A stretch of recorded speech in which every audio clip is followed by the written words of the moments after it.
来看社会新闻，敢是佫出现另一台诈骗案啊？有民众咧指控，讲有一个姓陈的查甫人牵线，讲有台中一间基金会师傅要伫阳明山起这个宠物的灵骨塔，伊陆续投资要350万，啊，想要到这个阳明山的根本就无去会馆，这姓陈的查甫人钱收了，却唔行伊，初步估计讲至少有超过100个人受害，吸收资金超过2000万。对着这个代志，这个姓陈的查甫人伫法院网讲已经陆续还人钱啊，有的钱是摕去买土地，即马就要等土地卖了，才都行伊。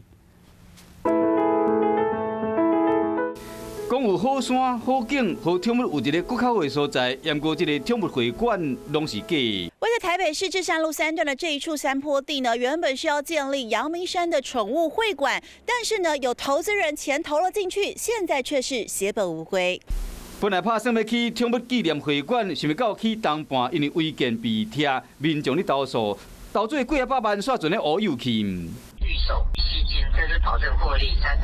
半年回本130%，确实是照他讲的，他本来是开口说1个月10万，